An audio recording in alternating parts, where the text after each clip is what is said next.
Black Beauty, Chapter 24, Lady Anne, or a Runaway Horse. Early in the spring, Lord W. and part of his family went up to London, and took York with them.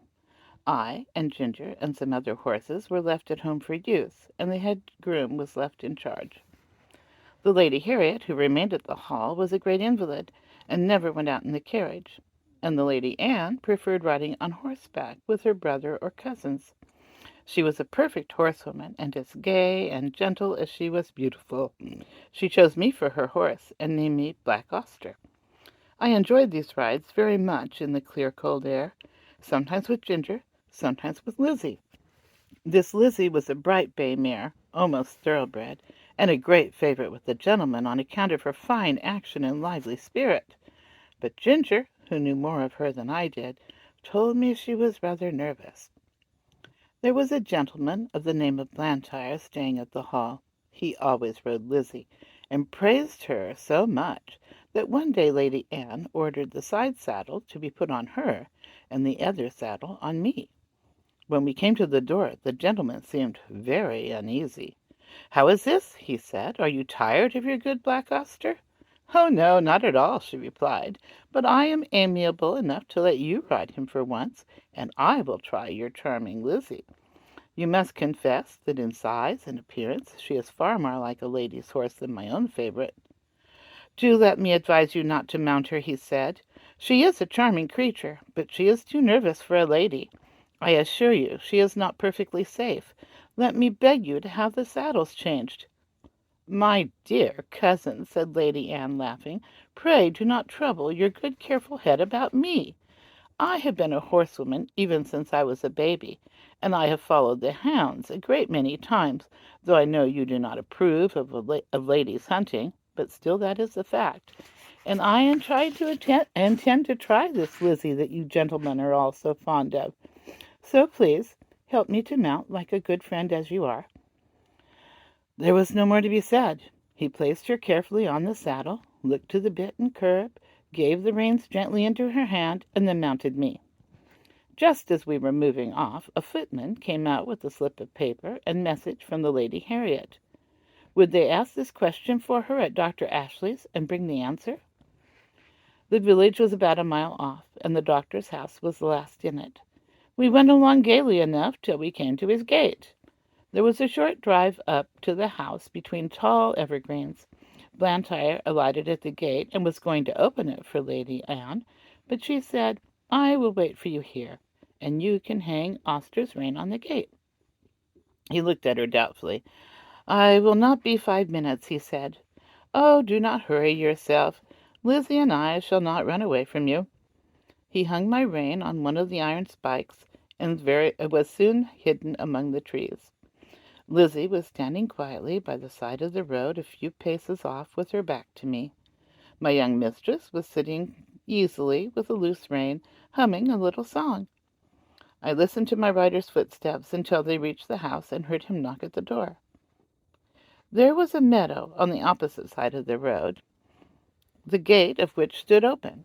Just then some cart horses and several young colts came trotting out in a very disorderly manner, while a boy behind was cracking a great whip. The colts were wild and frolicsome, and one of them bolted across the road and blundered against Lizzie's hind legs. And then whether it was the stupid cold or the loud cracking of the whip, or both together, I cannot say, but she gave a violent kick and dashed off into a headlong gallop. It was so sudden that Lady Anne was nearly unseated, but she soon recovered herself.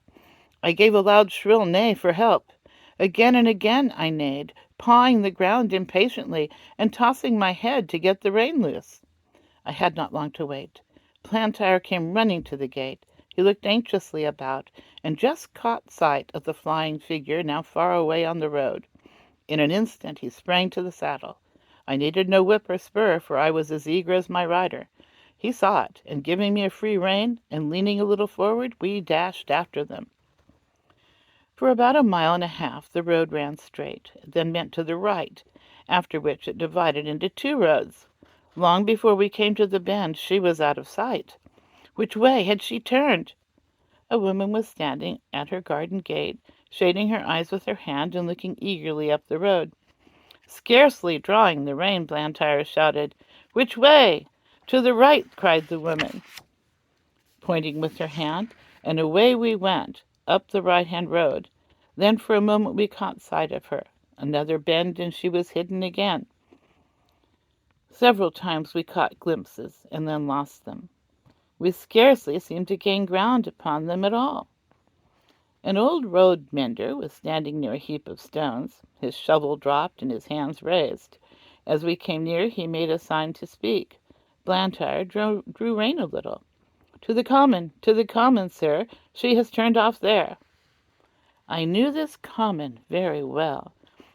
It was, for the most part, very uneven ground, covered with heather and dark furze bushes, with here and there a scrubby old thorn tree. There were also open spaces of fine short grass, with ant hills and mole hills everywhere. The worst place I ever knew for a headlong gallop.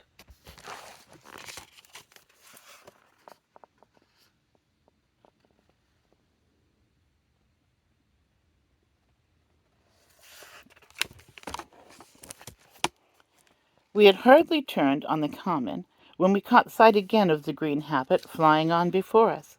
My lady's hat was gone, and her long brown hair was streaming behind her. Her head and body were thrown back, as if she were pulling with all her remaining strength, and as if that strength were nearly exhausted. It was clear that the roughness of the ground had very much lessened Lizzie's speed, and there seemed a chance that we might overtake her.